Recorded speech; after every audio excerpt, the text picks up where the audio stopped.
Welcome to the Warband, a World of Warcraft podcast. This podcast is hosted by myself, Swaglock, and my best friend, Chicken. We are so excited to talk with you today about everything World of Warcraft, what's been happening, all the news, all the gameplay, all the mechanics, just whatever's on our mind.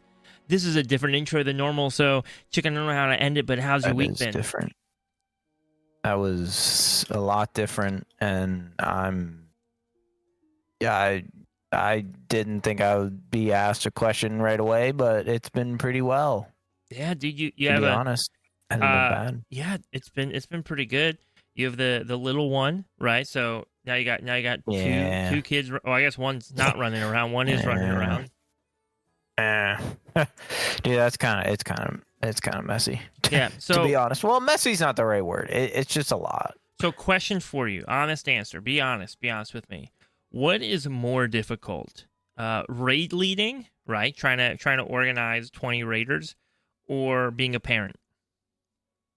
I don't know. I've never raid lead, so I don't know how difficult it is. I mean, I can't imagine it's more difficult than being a parent, but I mean, man, you'd be surprised. I don't know. It depends on who the raid team is. Sometimes I feel like our raids are a little saucy, and I'm like, guys, come on, we're here to play. Like, why are we chatting? Like, come on. But then other people are like, that's like the best part of our raids. I'm just like, I'm here to kill things and go to bed. But that's... I like how it's not even kill things and get loot, right? It's like, guys, I just want to kill stuff and go to sleep. Like, that's... Dude, oh my goodness. Low key, I know this is some hush hush business. I shouldn't say it out loud, but I got like, okay, so, and I'll talk about it a little bit more after this. Yeah. I've been running on a ton of alts this week because I've been grinding, trying to get mounts. Like, I've been playing so much this week, trying to grind and get mounts. Like, that's literally all I've done. Dude, I think I did the belt thing because I've missed that the last couple weeks with like wedding and marriage and things. And gotcha. So now, yeah. Well, because every time I would hop on, I was like, I don't want to worry about doing this stupid belt thing. I just want to play the freaking game. But right now, this week, I was like catching up on all the belt stuff, doing all that, and then also tons of mount farming. But what were you saying? I got this invite from like, because our guild is relatively big, so like all our alts, like I feel like, I don't know what the actual time frame is, but like if you don't play them for like X amount of days or X amount of weeks or X amount of months, they kind of get kicked out of the guilds. And typically, like, I switch alts all the time. Yeah, we use like an add-on, and it depends. Just so you know, it depends on the rank in the guild. So, like, the higher up in the guild your character is, the longer the time is before it gets kicked. And obviously, like, the rule is like, if you ever get kicked from the guild for inactivity, you just reach out to the guild master or any officer, anybody in the guild, and they'll just invite you right back. It's not it's not a punishment. It's very quick for us to hit cap, especially when people have like 30 alts or something in the guild. Yeah, right? Yeah. Oh my gosh. And we definitely do have a more active guild, I think, than most. Oh yeah, we definitely do. And the thing is, like, hey, it's, it's completely fine. Like, I don't mind because, like, I understand. To me, it's more of just like, it kind of sucks. I don't get to see guild chat, but at the same time, it's like, it's not a huge deal. Yeah. I'm just literally here just to farm a mount and probably never get it. But I got like, I don't know if you have ever gotten these, but like if you are on an alt, like half the time, and you're not a part of a guild. Yeah. Half the time you get these messages from people that are like, "Oh, come join our guild." Yep. And they're like DMs, and it's like, oh my goodness. I think there's another add-on for that. So there's like an add-on where you can see who doesn't have a guild, and like I think it might auto message out. You might have to type it, but I think it auto messages. Ironically, I actually got a I got a ping on Discord from somebody who is generally in our guild, but I think they just solo play a lot. Maybe they don't want to bother people for invites or something. And so he messaged me. He's like, "Yo, Swag, I got a personal invite to the guild, but I don't think they know it's me." And I was like, "That's too funny." Dang. Yeah. Wait, do we do that? Like, we send out those? Yeah, we do some recruiting. Like through like a DM almost. Yeah. Like an in-game DM. Yeah, like they're an in-game DM. Yeah.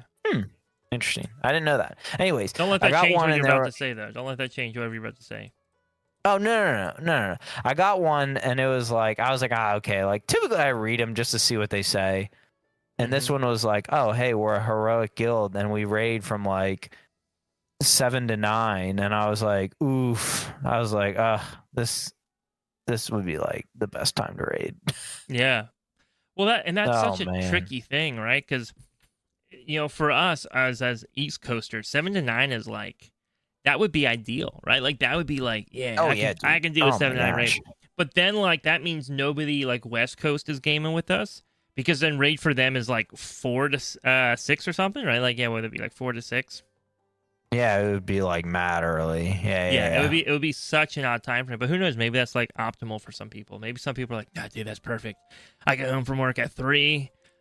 I'm done by 6, and then I can eat and go to sleep. Right? I don't know. Maybe there's somebody that's like the perfect raid time.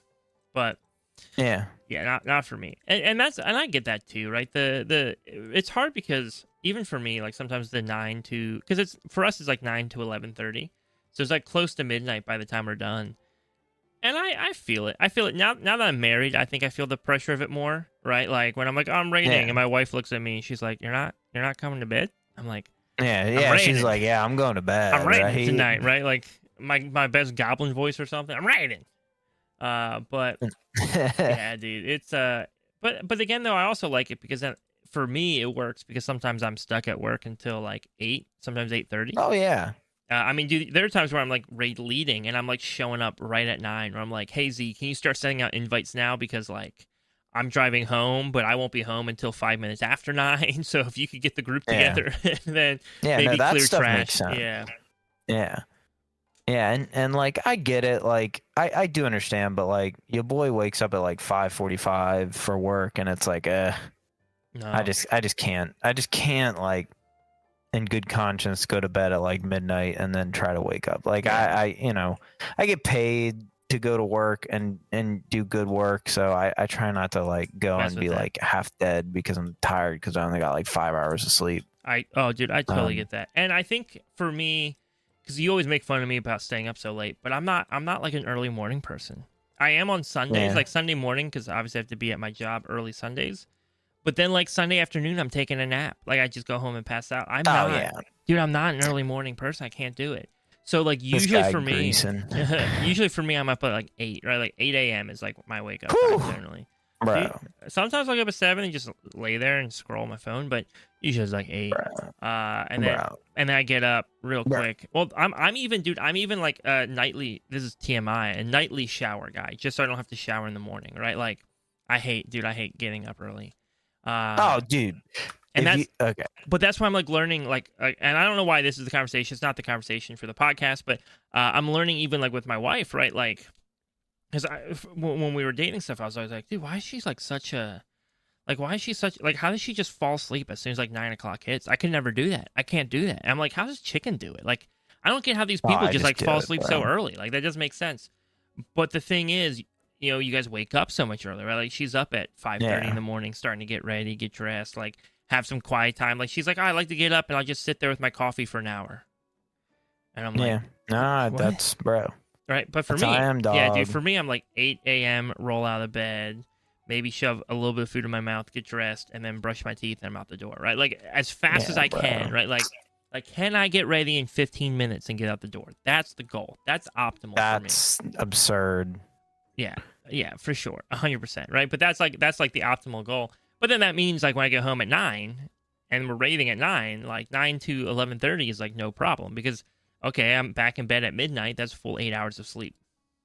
Yeah, nah, dude, I'm like dead by midnight.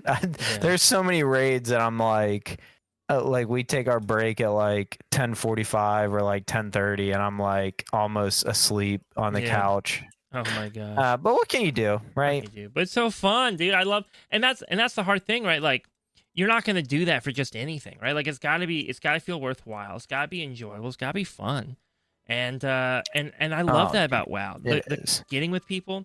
I think the hard thing about World of Warcraft is when you start to lose the momentum with raiding, right? So like, you've gotten AOTC.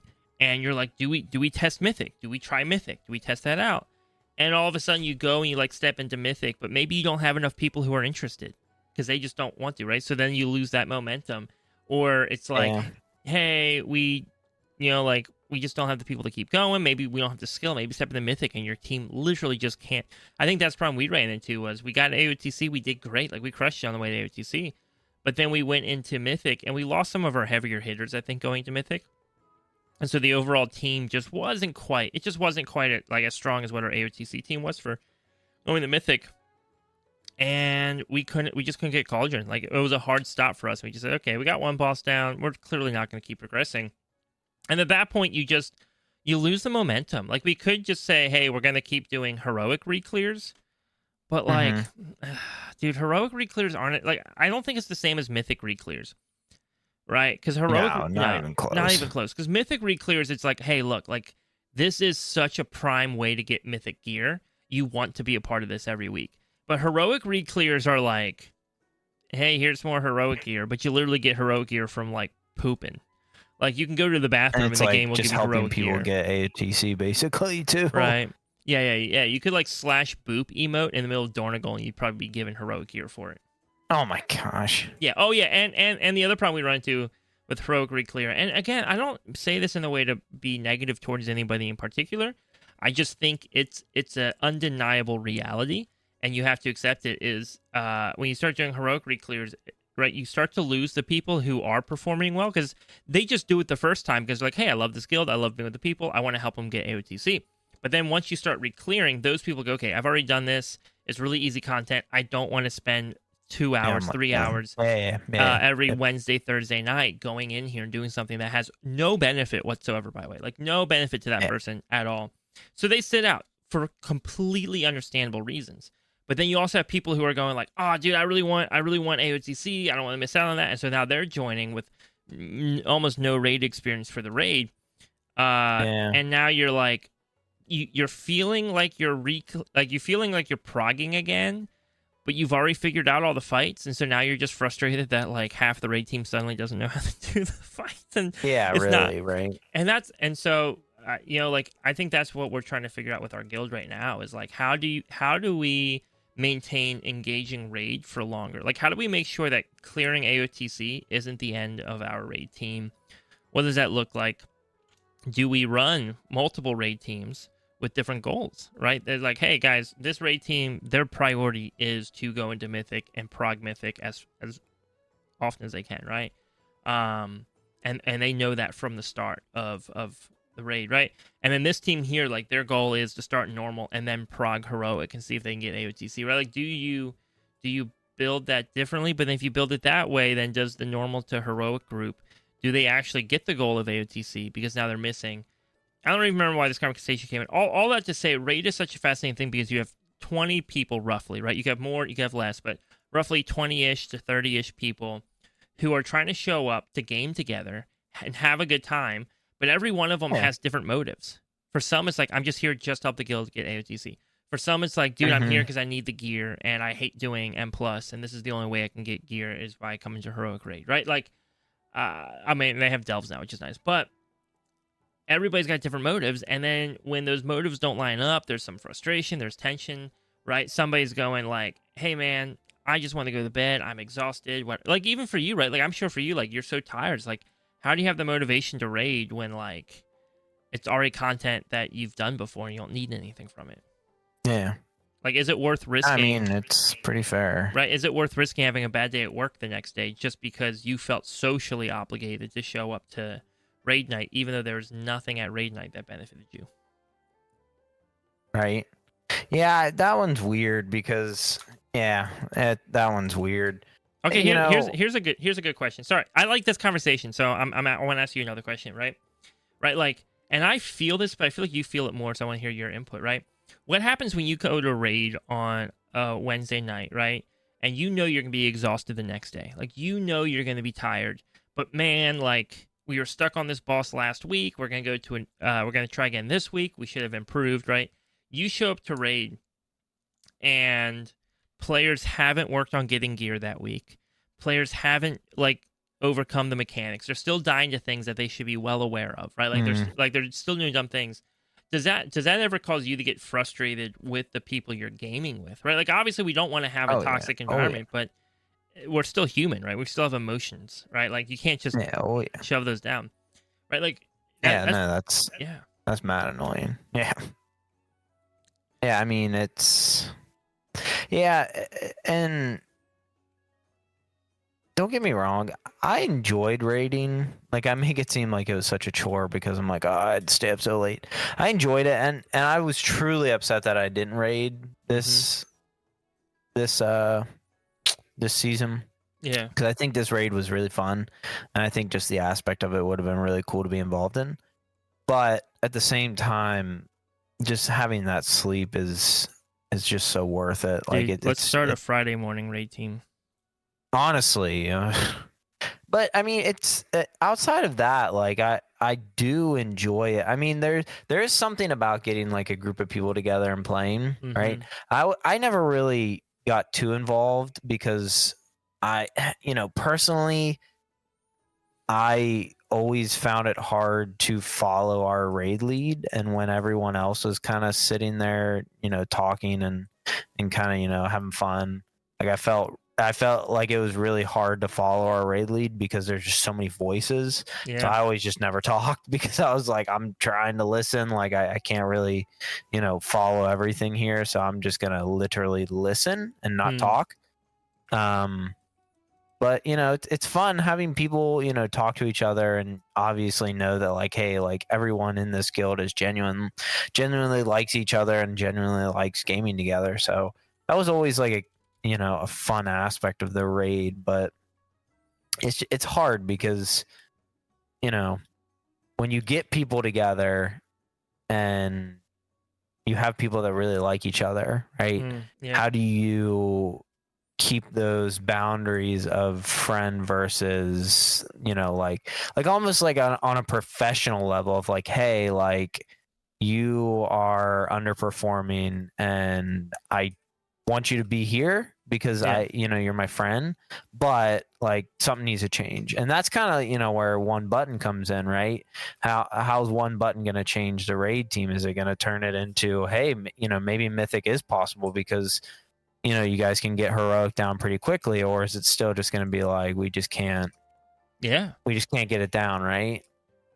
And that's a good question, right? And like again, this is such a fascinating topic, and this isn't, I don't think this is going to evolve into a huge one button conversation, but it is another aspect, right? Like you show up to raid, right?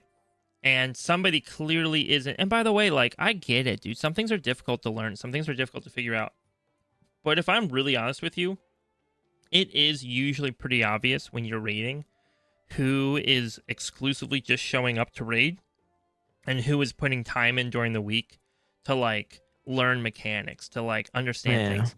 And I know everybody's attitude is different, right? So like some people are looking at raid and they're like, oh dude, I just want to log into WoW Wednesday and Thursday nights and go raid with my guild. That's all I enjoy doing in the game. I literally just log in those nights because it's fun. That's what I pay the sub for. Hang out. And then some people are a little different. Like I think my viewpoint is probably different than that. My viewpoint would be, hey, raiding is about us progressing and growing as a team. And so I want to treat it like a team sport. Now, this is heroic. It's not mythic. So, it's not as high of expectations, but even still, right? My expectations, like just like you would on even just like a fun. My dad plays on like a softball team, right? Like for old people, right? Like old dudes, and so they have like modified rules and everything, right? He loves it, dude. He plays it every year, and but so it's not that serious, right? It's not like he's not like in the major leagues. There's no money on the line, nothing. He just they're just old dudes. They even have modified rules to make up for the fact that they all can't keep up, right? So it definitely feels very in line with maybe more heroic than mythic, and even still, right? Like they had to call off a game the other day because it was too hot out, and the coach was still like, "But we're gonna all practice anyways, right? Like we're also gonna show up and practice a little bit." And that's so like I view raid very similar to that, where it's like, if you're showing up and you're like not putting any practice in like during the week, and that doesn't mean like showing up and running the raid on normal or like pugging with a heroic team, but if you're not like in M+, if you're not like showing up that like and practicing handling mechanics, practicing responding to things quickly. If you were struggling with something the week before on the boss, like go watch some videos of how other people did it. Like find some tips and tricks, right? ask around in the guild Discord, ask around in your class Discord, whatever it is, and like learn those things. That to me is important, right? Like I view it as like a team sport, right? Even if it's just a for fun team sport, it's a team sport, and it does yeah, it's still, yeah, it does personally irritate me. And again, somebody who's probably listening and like swag, I don't view it that way. Totally fine. But it does it does personally bother me when somebody shows up and it feels like nothing has changed at all from the last time they were there, right? Yeah. Even if it's just gear, right? Even if it's just like, oh hey, wow, they have like 3 more eye levels, 4 or 5 more eye levels. Like that will help. Yeah. No, I mean, you're right. I mean, it comes down to what can you do and how can you contribute to the team.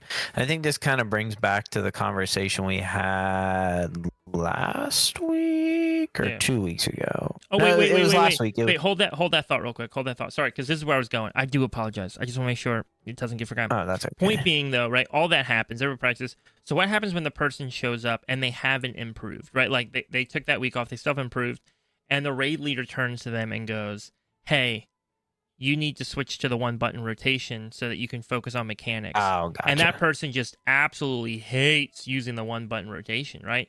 So my point being, right, like everybody has different expectations of what raid should feel like and be like, right? So is that a new tension that we're going to see next season?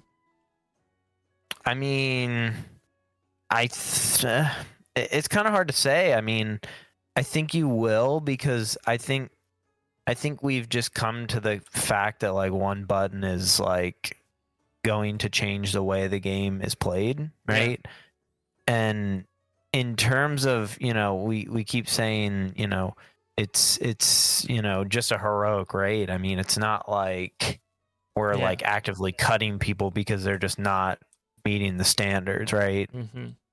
So I mean, we come back to the chopping block of, hey, like, how are people actually performing? Are people underperforming? I mean, does it matter if people are underperforming, right? And I think at the end of the day, it kind of does a little bit, but I mean, it's hard when like it's really like you always use like the Allen Iverson yeah, dude, that old interview, right? Yeah, what that old interview was like practice.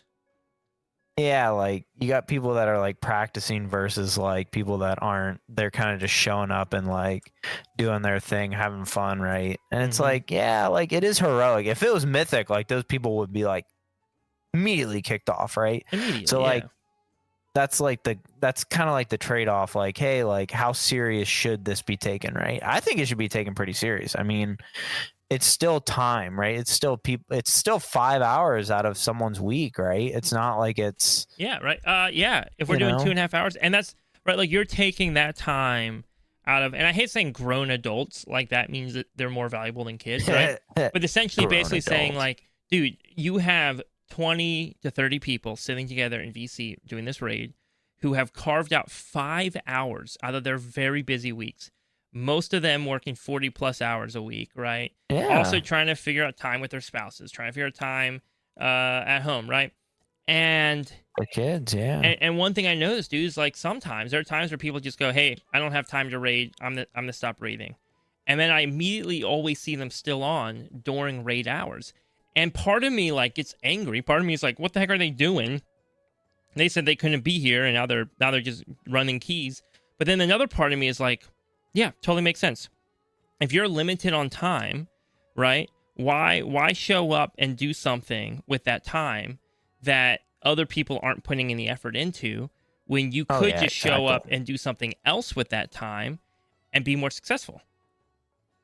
Exactly. No, I mean, I'm probably a pretty good example for that. Like there was a lot of Thursdays or Fridays or Wednesdays and Thursdays that I would get on, and I would still probably play until like 10, maybe even 10:30. Probably not 10:30, but like easily 10 o'clock. Yeah. And it was like, like at the end of the day, like I'm still gonna come on and play. I love WoW. Like I love playing it, right? The game, But you know, how much am I willing to put in that extra hour for, you know, and I don't know.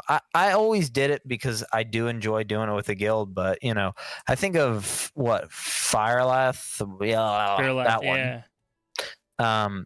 like so many people got AOTC like weeks before the guild did, like literal weeks. Oh yeah. And it was like, this is kind of just like the attitude here is just like so out of cuff, right? Yeah. Well, that one was an Like, interesting one too, because he dropped a chance at the legendary axe, right? Now it wasn't the actual axe, but a chance at starting the quest for the axe. And that chance went up for normal and heroic and mythic, right? So every difficulty higher you went, the chance of that item dropping got higher. And I do think that one is an interesting, almost like a case study, because dude, like I remember I was personally frustrated at one point during that raid, because I'm just like, yo, kick these people out of the raid. Let's go get this boss killed. Right? Like, let's just go kill this boss. Like, I remember actually getting kind of heated. Like, dude, these people are holding us back. I want to go get this. I need this axe, dude. I'm trying to run M+. I need the damage. Let's go kill this guy on heroic. Let's just get it done. Right? And I remember we had a couple nights pushing him on heroic where we weren't killing him. And I'm literally just sitting there like, we could kill him if we just got rid of these 4 people. Like, if these 4, 5, 6 people were gone, we would kill him. And you know what? And by the way, and on are you sure it was actually the Firelink? Because I thought we struggled on Smolderon and we did struggle on them. We struggled on them. I think it only took us like 2 weeks. I'm pretty sure we killed it took us like 2 weeks to get Fairlath, I think. Firelink. No, it didn't, dude. It took us like a day. Yeah, and it might. By the way, it might have been those other bosses where I was getting frustrated with us not progressing. All I remember was I was frustrated that we weren't progressing in that raid. You might be right. It might have been T-Swift and Fake Ragnaros. Yeah, because we had to split into 2 groups for what's his name? We did split into 2 groups for Smolderon, because I think we also had a very full party size. I think we had like 30 people, and that makes it hard.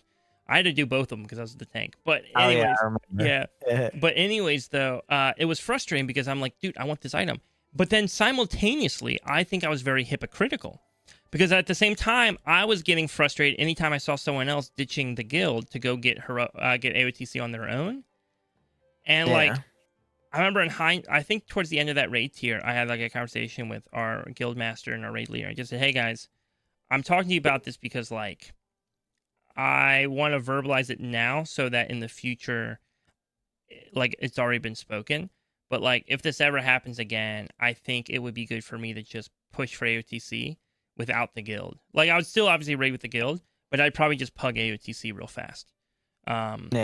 Because again, my player power is built upon it, and the negative is if I wait it out, I'm just getting frustrated with guild members who are enjoying the game, who are trying to learn, who are trying to progress, who are growing as players, right? Like all these good things, and I'm not able to celebrate those good things because I'm just angry that I'm not getting this axe 2 weeks sooner, 3 weeks sooner, right?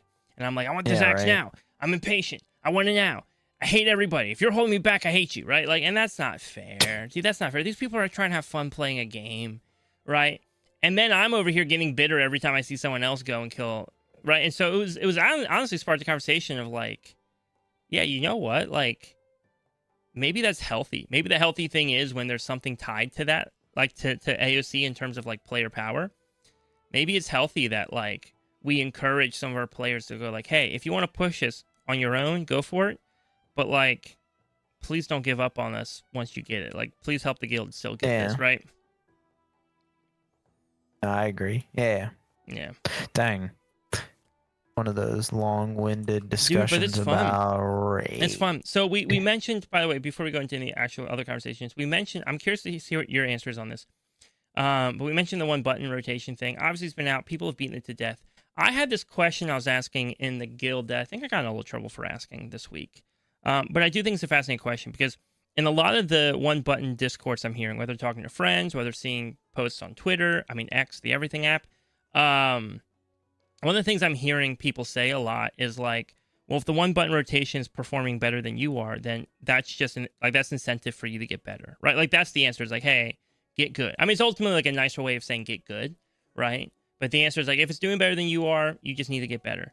My question that I have, and some people I think gave me some really thoughtful answers, and I think for some people maybe the question was confusing, or they dodged answering it. But my question, I'd love to hear your input on it, right? Is if we were to say, hey, the 1-button rotation, the answer for you as a player is to just get better, at what point can we no longer say that, right?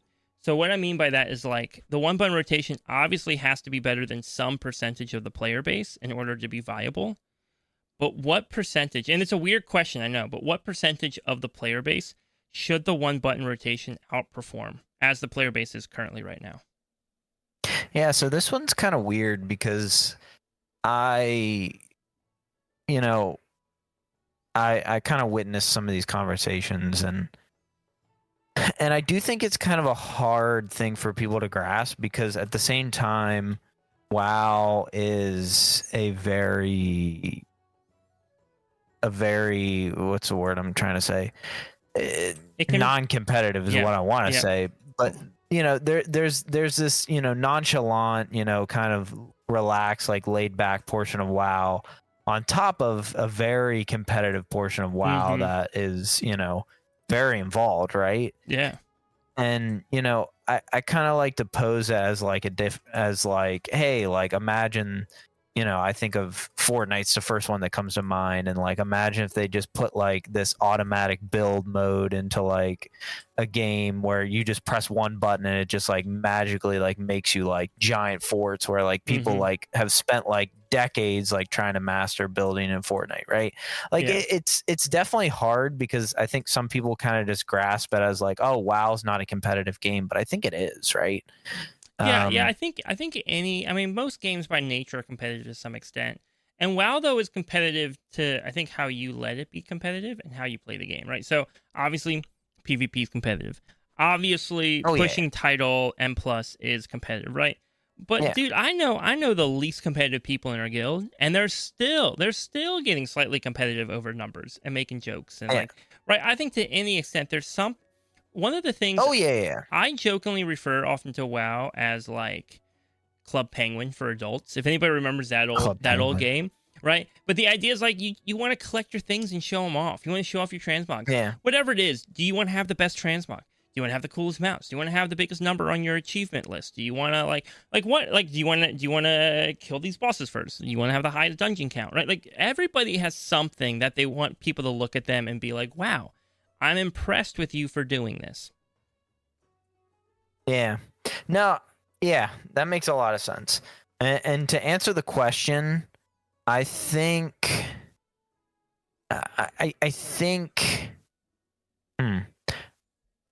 it's hard to put a number on it. I'm thinking like 40 to 50%, but I think it By the way, doesn't it easier. It feels icky though to put a number on it, doesn't it?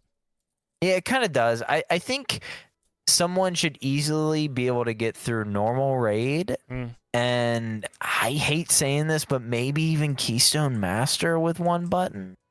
Yeah. Like, yeah. I know those two achievements are very well achievements. The one's not necessarily an achievement, getting normal raid, but like those two things are very dependent on player base and not just yourself, right? Like you can't get KSM by yourself. No. You can't do normal raid by yourself, right? So it's not like it's solely dependent on you, but I'm thinking if everyone in the group, maybe every DPS, because I don't think it's very tank friendly, and I don't think it's definitely not healer friendly, right? And that, that's another question that I like to bring up. Like, why isn't it healer friendly? Yeah. I mean, we could talk about that for, hours, I'm sure. But, back to the question, I think those two achievements or those two goals, being able to do those with one button kind of feels okay. The KSM is kind of like, maybe, because KSM, historically was kind of a bigger achievement than I feel like it is currently. Yeah.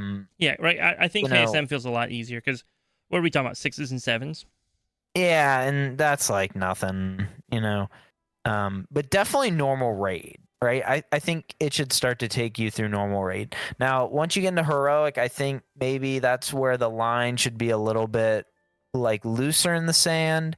I mean, when you get into heroic raid, it's less, I shouldn't say it's less about damage, but that kind of brings in more like player ability, right? It's not just, hey, how quickly can I kill this thing? It's, hey, how can I survive and kill this thing at the same time, right? Once you get into heroic.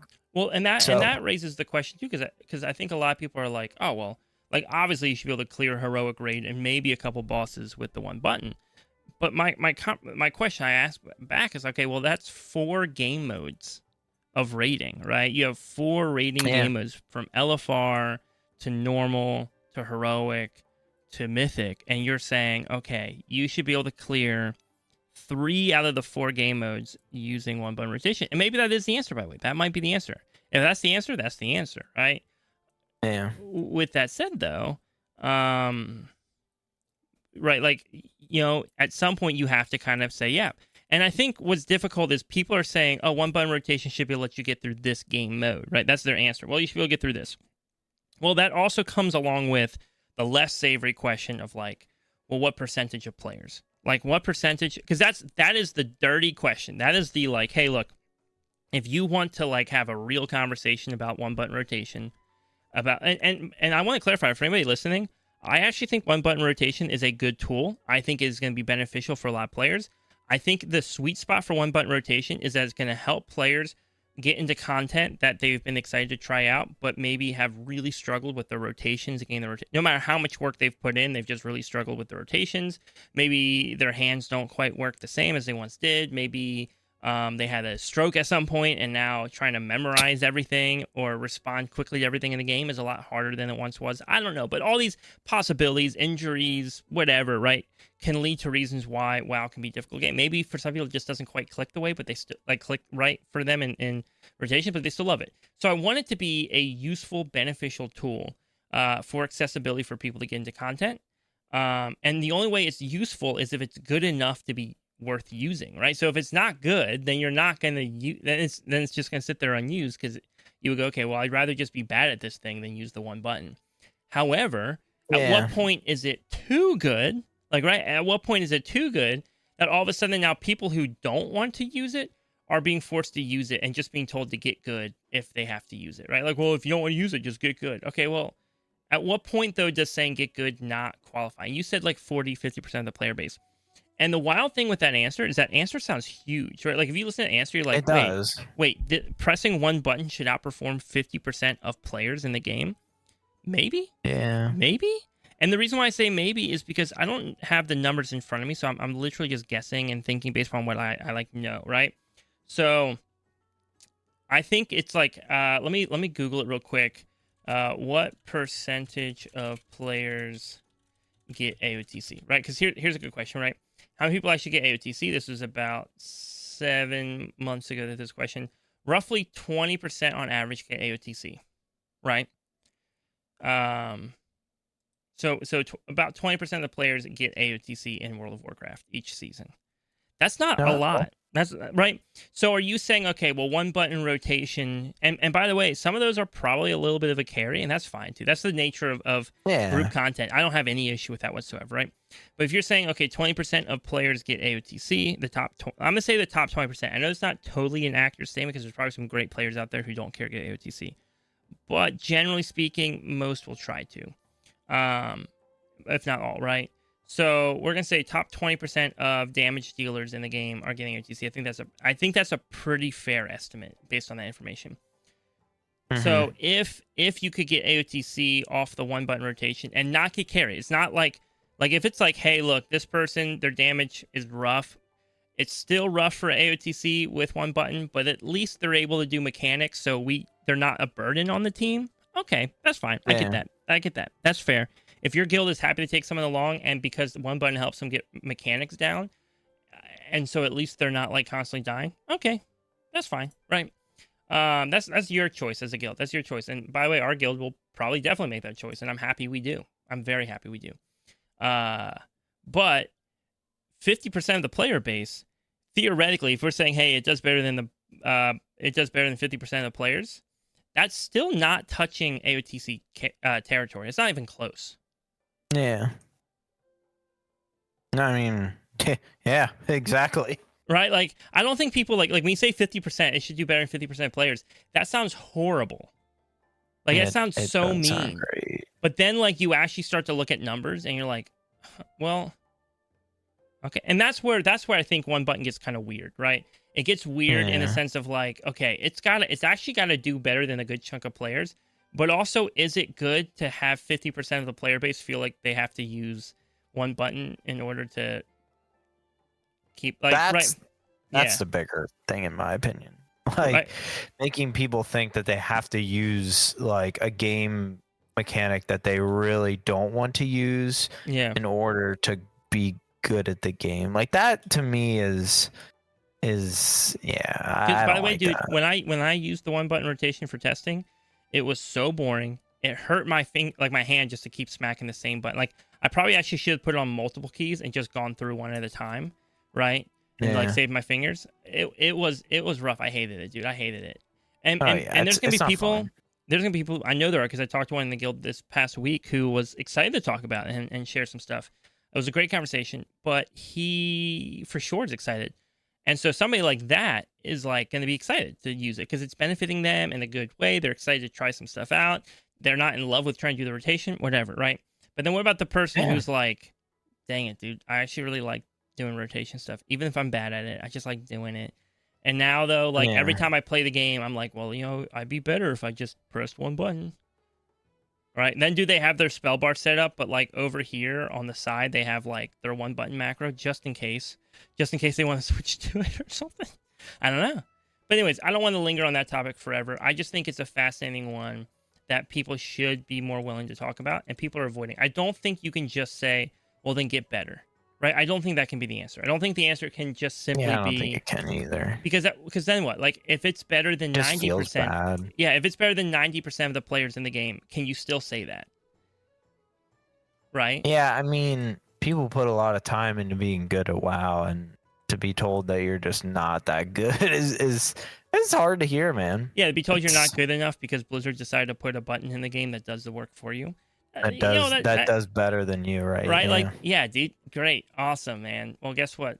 Blizzard, screw you, right? Like, like that would be the response. The response would be like, basically, yeah. right? The response would be like, okay, I guess I'm bad at the game. Awesome, thanks for telling. Like, because that's ultimately what people are saying, right? They're saying, hey, you're bad, just use it, right?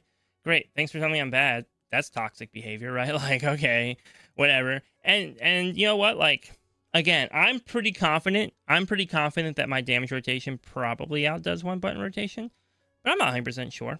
I'm not 100% sure. So who knows, right? I definitely don't play DPS, so it would for sure be better than any DPS I could play.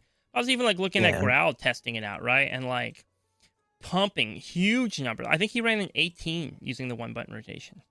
Oh dang! Pumping massive numbers on Boomkin. Right now, he probably would have done better. Kind of crazy. Yeah, right. So it's like, okay, this is a little weird. That's really crazy, actually, dude. Yeah. And so that's part of the question. Bro, the fact that someone can run oh my gosh. Yeah, right. Now, granted, by the way, him being able to do +18 is also dependent upon him using his stops at the right time, using his interrupts at the right time, handling mechanics correctly, communicating with his team. Yeah. I'm not discrediting any of that, right? That becomes the most critical element, obviously. But oh yeah. All that to say though, like, should you also be hitting such an optimal damage output that you're viable in that content? I think we would both probably say probably not. Definitely not. No, I mean, doing that kind of stuff is like you really got to do your homework at that point. Yeah. Like, you got to know when to do certain things, when to not do certain things. Yeah. Right? Yep. Like, it's not just, hey, press a button and you're going to, do good. It's like, hey, you really got to know what you're doing.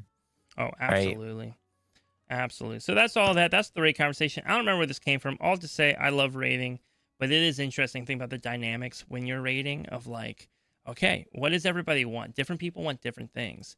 Different things are going to make them happy. Different things are going to make them upset. How do you like build a team that's all excited, even though their journey, right? Like I love watching One Piece, right? Like I love the anime One Piece. If you haven't watched it before and you're looking for something, it's so good. I know it's long, but the journey is so worth it. But anyways, not to plug One Piece. I will plug our Patreon later. That's kind of a weird plug. But not to plug One Piece. The reason I bring it up, though, is, right, you have this character who he wants to be a pirate, and he wants to go out, and he has this dream, right, to become king of the pirates. That's his dream.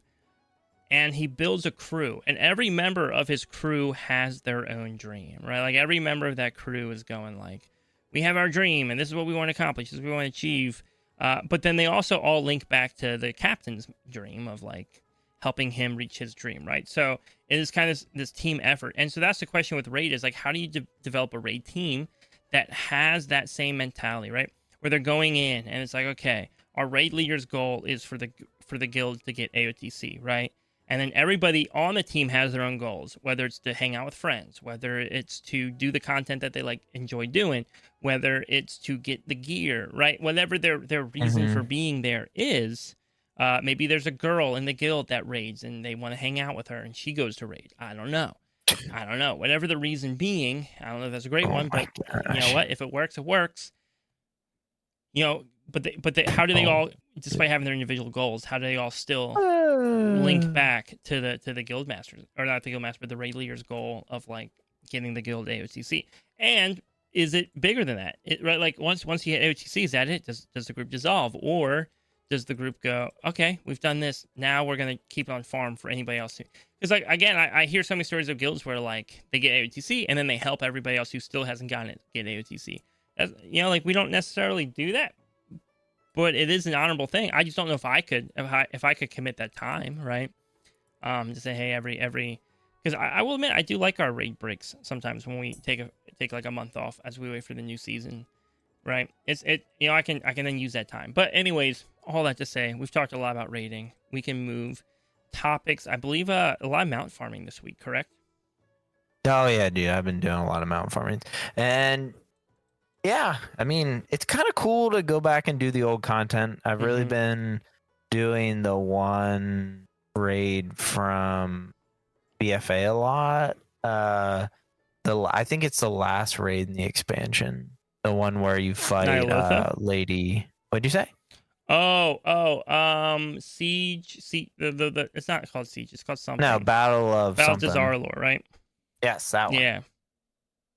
Yeah, I've been doing that raid a lot because I really want the Gmod like so bad. That's the literally that's the only amount that I care about if I get it. Yeah. So, hey, this might be a dumb question, and you might not even know the answer to this question. But if I do the raid on Mythic, right, and it gives me a X percentage, right? Mm-hmm. If I do that raid again on like Heroic, do I still get a chance at the mount? Or not? It depends on if that mount, I think, is a mythic only drop, because a lot of mounts are mythic only. This one is not actually. And I have from what I've read. I'm not a huge mount farmer, so I don't know. Yeah, I'll ask in Discord, see what people say. I imagine so long as you can get loot off that boss, it's still an increased drop chance. Yeah. Huh. Okay. Yeah, that would be my guess. That changes everything. Mm-hmm.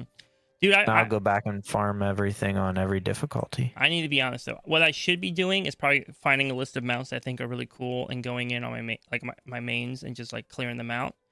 What I've actually been doing is parking every freaking alt I have outside Ice Crown Citadel. Oh my gosh! And just running for just running for freaking invincible. I think I probably run like 10 alts through there. Really? Mm-hmm. And nothing? No. Nothing. I haven't done any Ice Crown Citadel to be honest. I don't know. Invincible is a cool mount, but it's not a mount that I feel like I would use. So I'm like, eh. No, I totally get it. And also too, right? Like you came into WoW post Wrath, right? So for you, it's probably like, oh, that's like true. Whatever. For me, it's like that's the mount of the Lich King. Let's go, right? Like there's that kind of like weird, like nostalgic kind of flavor to it. It's cool, but if I wasn't, if I hadn't been around then, if I didn't know existed back in Wrath when I played, I probably wouldn't care now. Like nowadays, I'd be like, whatever, who cares? I want to get like, dude. The only one that I also would really want is probably the Jailer mount. That's a cool one. Oh, that's the only other one I've been farming too, but that one's a lot harder to farm because I feel like you could probably do that raid on Mythic, but it would take long, right? Like even when I've done it in like parties of like 20 people, like it takes a while to kill the bosses. Like it's not like I believe it. It's not like you're just one-shotting bosses. Like it takes like a good like 30 seconds. Right now. Yeah, I think the guild's in there right now. Yeah, like it's not easy. And so it's not like, you know, the BFA ones that I can run by myself and just steamroll everything. Like I'm like one shot in mythic bosses, right? Yeah. So like that one's a little different, and that one's a really long raid too in general. So it's like, like that one I'm really like I'm trying to find a group that already has the what's it called? Yeah. By the way, dude, The skip. we're 5 days. We're 5 days into this event, right? It's lasting Yeah. all month long. Do you think it's successful? Oh my gosh, yeah. This is a huge event. Absolutely. And the best part too is Blizzard basically had to develop nothing, right? They just had to like increase drop chances for a month. But like every time I'm logging on, tons of people mount farming, doing just like they're just running their dailies, trying to get their cool mounts. Yeah. Right? Just hey, every their dailies. not Wait, dailies. what? Sorry, not dailies, but just daily in there, like running the mounts, running the. No, I was like, bro, dungeons. I could be running these every day. No. I think there's one that can be daily, but for the most part, they're all like. Oh, there is. Yeah, I don't remember which one. I couldn't tell you. I'm sorry. There's like a cool like website that tracks it all. You just have to link your Blizzard account. Oh, is there? Oh yeah, there is. I also saw a Excel grid. I have an Excel grid somebody gave me. Let me pull it up right now. That like tracks all the mounts, drop chances, like all sorts of stuff. Let me see. It's called Collector's Bounty. I can link it to you. Oh, it might be cool. You can't see file. Blah, blah, blah, blah. Yeah, so they have the mount, the source for the mount, the frequency, of like how often you can try to farm it. So yeah. Some are daily, some are weekly, some are 10 times an hour. What the heck? Anyways, 10 times an hour. Yeah, I guess there's like ways that you could do it. All that. Also, if you hear fireworks in the background, I apologize. Someone setting them off outside. Oh, hey, I hear those too. Actually, I do. Dead serious. Yeah. We're definitely close enough. We're definitely close enough to each other. If they're in between us, for sure, 100%. That's kind of funny, actually. No, that's anyways, great. how many mounts have you gotten? Is the question from the event? Yeah, I told you. Oh, 0? Dude, I've been running it for Invincible every time. Oh, okay. I'm lazy and haven't done any other dungeons. I should do the jailer one before this week's over there. I do want to do that. You should definitely do the jailer one. I've only gotten 2. Mm-hmm. I got one from. It says that it couldn't get increased by time walking, but I got it from time walking. I don't know if the odds are just like crazy that I got it through time walking. But I ended up getting like a Burning Crusade mount. It's kind of cool. It's a neat mount. Which one? And then I got. Ashes? What'd you say? The Ashes one? No, I got it's like a hawk, or it's a hawk strider. It's like a. Oh, like the white hawk strider, right? Yeah. It's a pretty neat mount, to be honest. That's a good one, dude. That's actually like a fairly rare one, but a lot of people don't know it's rare. I think interesting. Back in battle, like when we did Battlegrounds a bunch, I think Zari would use that one all the time, and I just remember it because I was always like, dang, what a show off. That's a cool mount. It's a neat looking mount for like especially for like I actually got it I got it when I was running stuff on my Shadow Priest, and I was like, oh, this kind of matches like the tier set of Shadow Priest and like Void Elf. So I was like, this kind of works. Have you made a Void Elf? Yeah, my Shadow Priest is Void Elf. Because isn't the Void Elf racial mount just like a Voidy Hawk Strider? Yeah. Mm-hmm. Yeah. Sort of. Yeah. Okay. Yeah, sort of. Well, yeah, fair enough. Yeah. But yeah, so I got that one, and I got the mythic Jaina mount, the one that looks like almost like a little like oh my goodness, it's the Glacial Tidestorm one. It looks like a little like sea monster that you ride around on, kind of. Oh wait, the Glacial Tide one, the Jaina mount. Yeah. Are you talking about the elemental? Yeah. It's like a watery ice elemental. Oh, that one's cool. Yep. That one's very cool. Yeah, I got that one. That's like the coolest one. I really want Gmod so bad. Yeah. And I wouldn't mind getting the Mythic Jailer one. I think those are the two that I'm like kind of grinding for. Mm-hmm. I'm grinding for the Underrot one because it's right next to the raid entrance for I should do the battle lore. of. I should do the Zara lore. There's some cool. It's pretty easy. Yeah. Like the 2 mount, I mean, you get 2 mounts from it, and the Jaina one you can just skip right at the beginning. Oh yeah. You can do a skip to it, but if you do the skip, I feel like it locks out being able to get Gmod, so you kind of just go through the entire raid. Yeah. It doesn't take a long time. It takes like 15 minutes. That's not too bad. Icecrown Citadel can kind of be a pain because there's so much freaking RP. I know. Dude, That's I legit just get up. Like when I go to fight Arthas, I get up when I start the fight. I walk away. I come back. I attack him one time. Then I walk away again, and then come back. Like it's actually painfully slow. See, that's kind of like where I'm like, oh, like, do I really want to go back and try to do like these old raids? Because one, they're super long. Like, even if it's not like you just go through and just like look at the boss and they die, right? Mm-hmm. It's still like a lot of running through mazes and trying to get through stuff like that. I mean, it's a long time. I mean, the what's it called? The Mirror Muron's head, like that one's really cool mount too. Yeah, I have that one. From Alda or whatever. Ulduar, yeah. We'll probably be going back there really in cool like mount. 2 expansions. Heads up. Oh, really? It looks like it. Yeah. Interesting. Yeah, Ulduar like has a lot of like lore, in it. Interesting. Yeah. See, that's a cool mount too, but like running that raid, I'm like, dude, that's gonna take me like easily like a half hour. I feel like right? Blizzard needs to. If Blizzard built a way and just skip that first boss, that raid would be so much better. Oh yeah, it would be.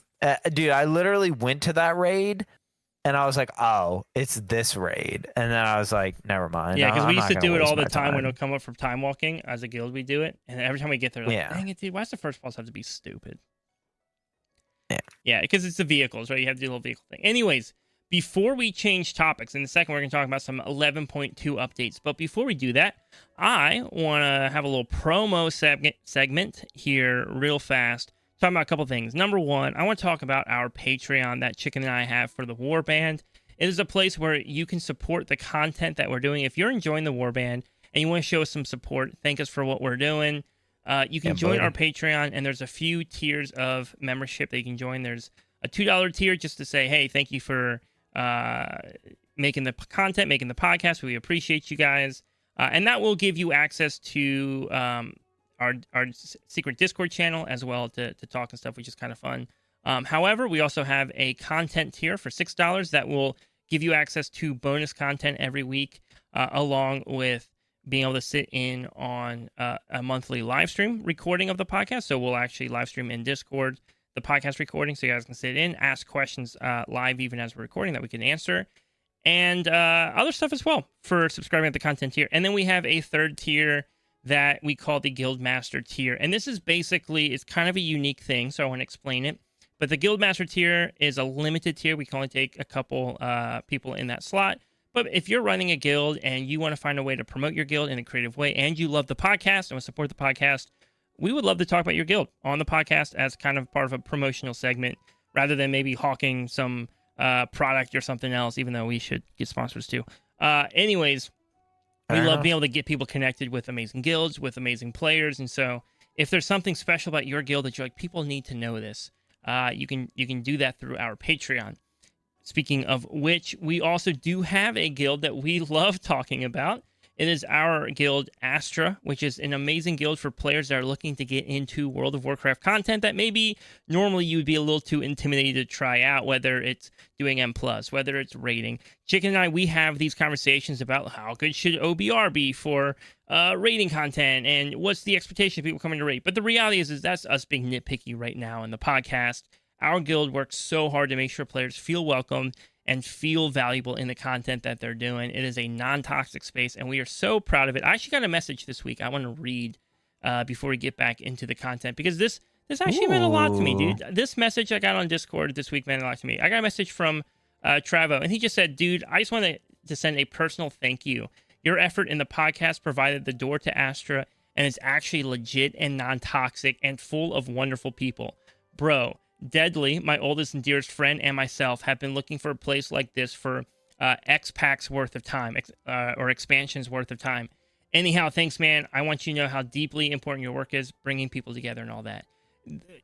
We're not kidding when we say that this guild is here to be a non-toxic space for players to get in and try out content. So if you're looking for a guild, you can join our Discord, not the guild's Discord, but my Discord that I have for the Warband listeners.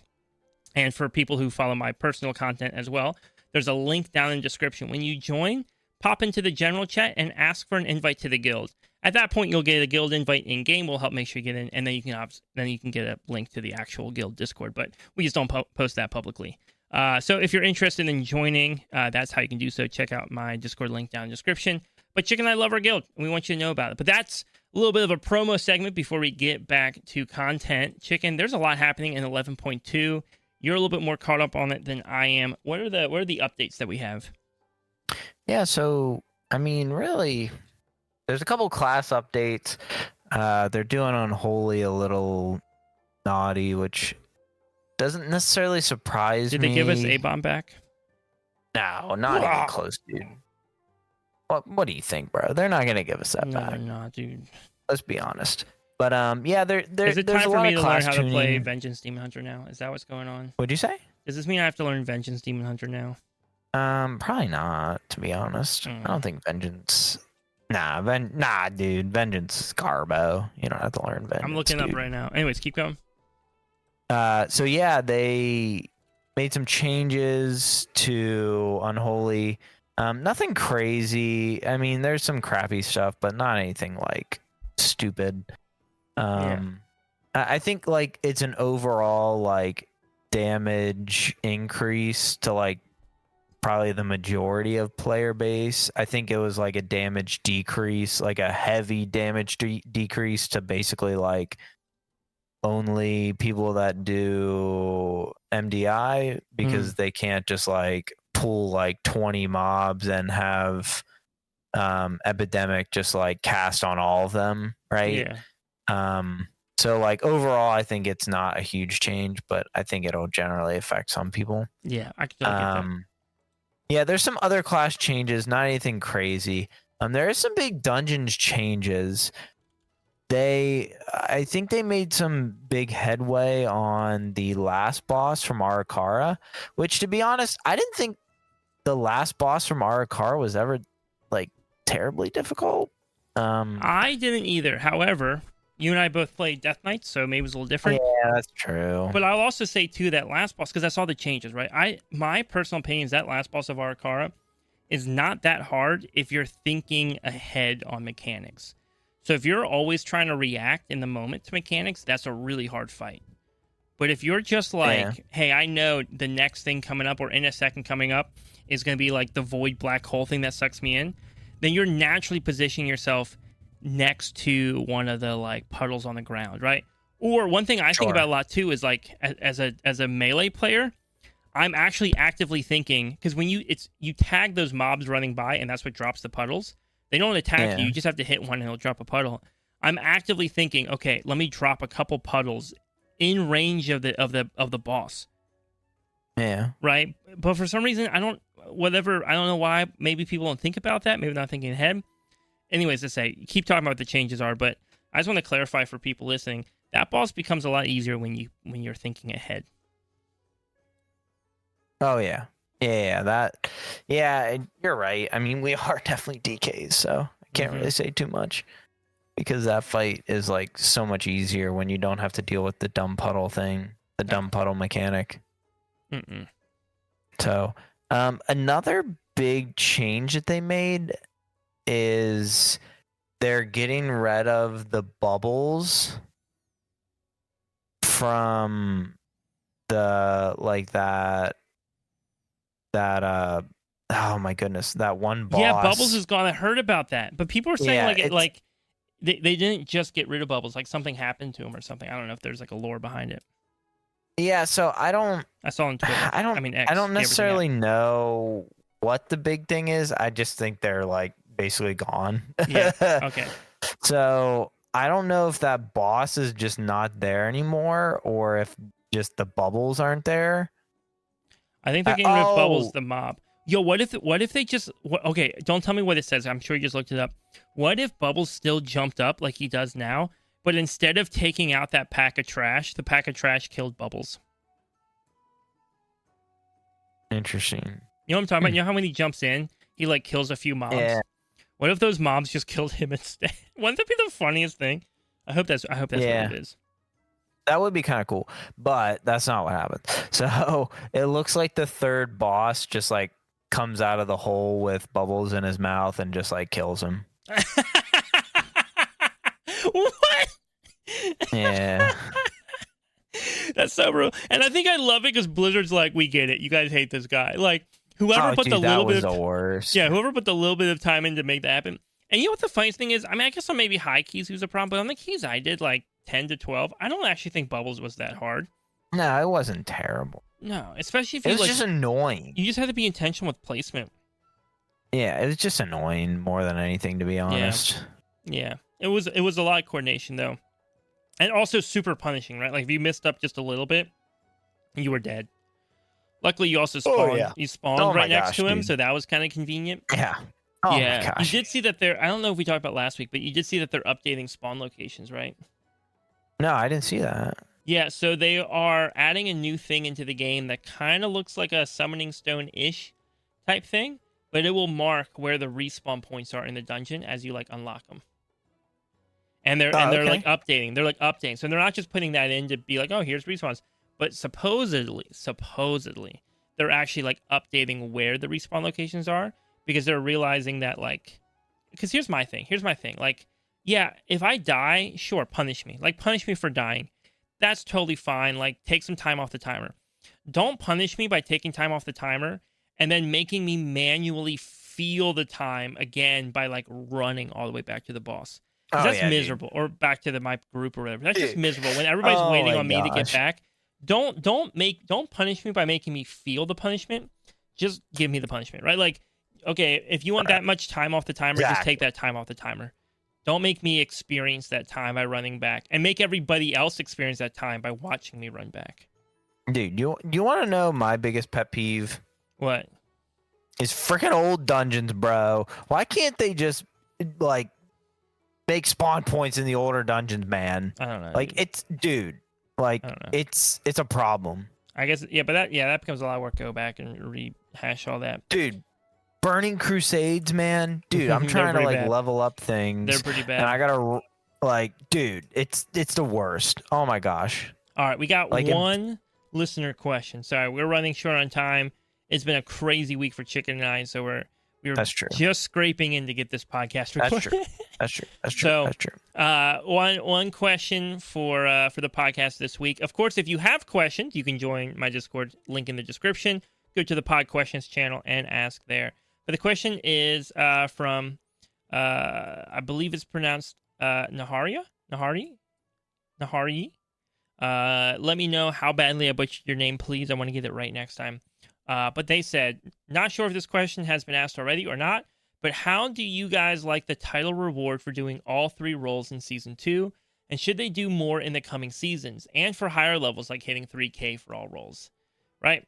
So, and they go on to talk about how like incentivize them to do more content, try out different roles, and that they've actually like really had a lot of fun trying some different things out. Chicken, have you messed with that at all? No, not really. Not even a little bit. So here's where I'm at on I believe the achievement's called Triple Threat, by the way, for getting I think it's all 10s, right? Is that correct? You get all 10s done in all dungeons across 3 different all 3 roles, and you get that Triple Threat title. Or I don't know if it gives you the title or if it's just an achievement or whatever. So right now I'm pretty much on point that I could get all 10s pretty easily on my healer. I'm running 10s just fine now, which feels great.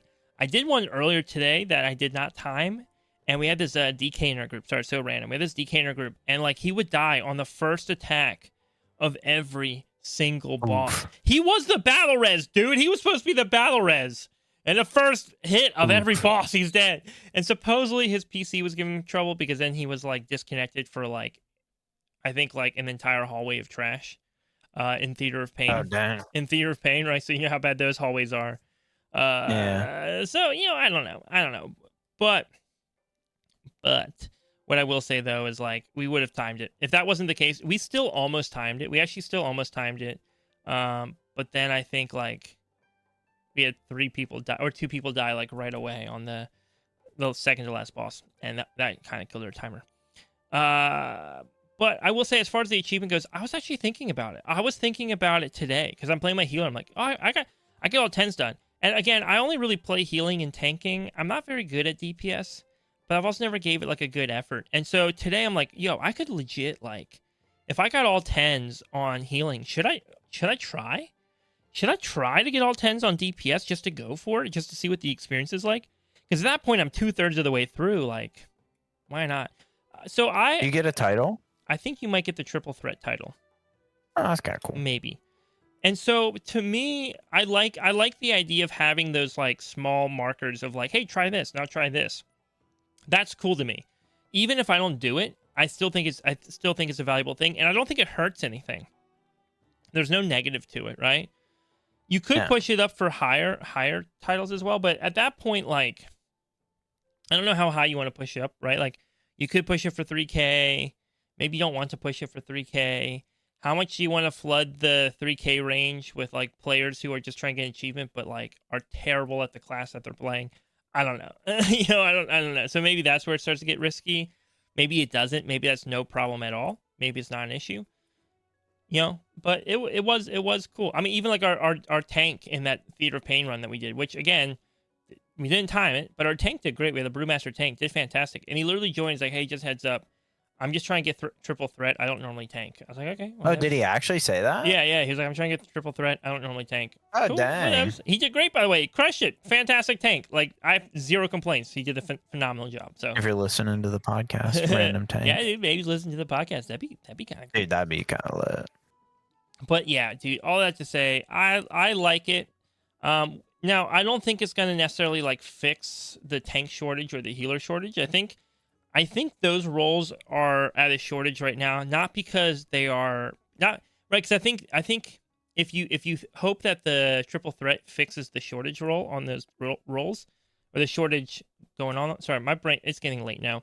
But the shortage on those roles, I think you're assuming that those roles are really fun and people just don't know that they're fun. And I think the problem right now is those roles have a shortage because people know they're not fun. I think people are playing them and going, ooh, I don't want to play this. I just want to go, I'm just going to go DPS. Because I have a hard time believing that tanking is really fun. And then everybody looks at tanks insta-queues and still says, no, I don't want to play that, right? Like, ultimately, I love tanking. I think tanking is amazing, but I think there's too much pressure on tanking right now. I think it's too stressful. I think tanking has too high of expectations on the person tanking that makes it not the most fun experience. I also don't know if tanking raid is the most fun thing. I love it, but I don't know if other people do. Maybe I like it because it's easy. I don't have to think. But M+ tanking is definitely. But also, there's no real shortage of raid tanks, right? Like you're not at a raid tank shortage. You're at an M+ tank shortage, and that M+ is puts a lot of pressure on tanks. So I think the shortage exists because those roles aren't as fun as they should be.